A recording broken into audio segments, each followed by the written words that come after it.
Sir, আপনি বৈষম্যের কথা বললেন। আমরা খুব এই সাম্প্রতিক সময়ে এসে দেখছি যারা বৈষম্য বিরোধী আন্দোলনের নেতৃত্ব দিয়েছেন তাদের মধ্য থেকেই উঠেছে যে অন্তর্বর্তীকালীন সরকারে যারা এখন উপদেষ্টা আছেন তারা একটা বিশেষ অঞ্চল থেকে উঠে এসেছে। এটাকে কি কোনোভাবেই আপনি বৈষম্য মনে করেন না? দেখুন, যে কথাটি খুব মুখরোচকভাবে উপস্থাপন করা হয় যে এটা চট্টগ্রাম বিভাগের সরকার, 13 জনই চট্টগ্রাম মানে বৃহত্তর চট্টগ্রাম, কুমিল্লা এই অঞ্চল থেকে আগত। এখন উত্তরবঙ্গ কিংবা দক্ষিণবঙ্গ মিসরিপ্রেজেন্টেড হবে কেন? এমনকি রাজনীতি সরকারের সময় এই বিষয়গুলি বিবেচনায় নেওয়া হতো। এখন তো যতক্ষণ পর্যন্ত পরিবর্তন না হচ্ছে কোনো ভাবে জাস্টিফাই করা মুশকিল।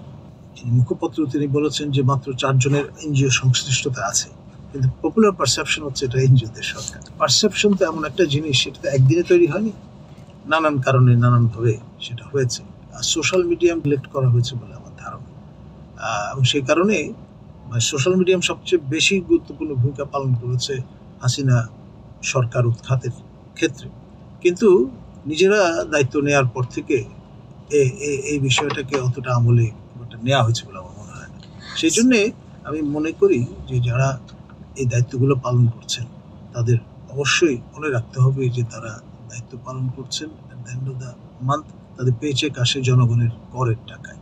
এই করের টাকা যাতে আসলে করায় গণ্ডায় কাজে লাগে সেই বিষয়টা যেন তারা ভুলে না যায়। অসংখ্য ধন্যবাদ স্যার। আমরা একদম সর্বশেষ খুব ছোট্ট করে একটা প্রশ্ন নিচ্ছি, যেটা আমাদের পাঠক এবং দর্শকরা জানতে চায়। এই বর্তমান অন্তর্বর্তীকালীন সরকারের যে এই মুহূর্ত পর্যন্ত কার্যক্রম, এতে দেশের মানুষ কি প্রকৃতপক্ষে সন্তুষ্টি প্রকাশ করার মতন জায়গায় এসেছেন কিনা? প্রত্যাশা সেইটি কতটা পরিপূরণ হয়েছে এটা নিয়ে এক ধরনের সোল সার্চিং চলছে। এখন একেবারেই পরিপূর্ণভাবে হতাশ হয়ে পড়েছেন লোকজন কিংবা আশা ছেড়ে দিয়েছেন আমি সেটা বলবো না, তবে সোল সার্চিং এর জায়গায় এসে উপনীত হয়েছেন। এখনই সময় সম্বিত ফেরাবার, এবং তারা যদি গা ঝাড়া দিয়ে না ওঠেন তাহলে বিপদের শঙ্কা আছে।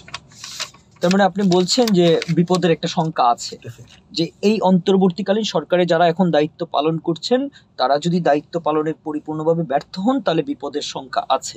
সেটা তো আমাদের মাননীয় প্রধান উপদেষ্টাও বলেছেন যে আমরা যদি ব্যর্থ হই তাহলে রাষ্ট্র বিপন্ন হবে। অসংখ্য ধন্যবাদ স্যার আমাদের বাংলা অ্যাফেয়ার্সকে আপনার মূল্যবান সময় দেওয়ার জন্য। দর্শক শ্রোতাদের কাছ থেকে আজকের মতো বিদায় নিচ্ছি।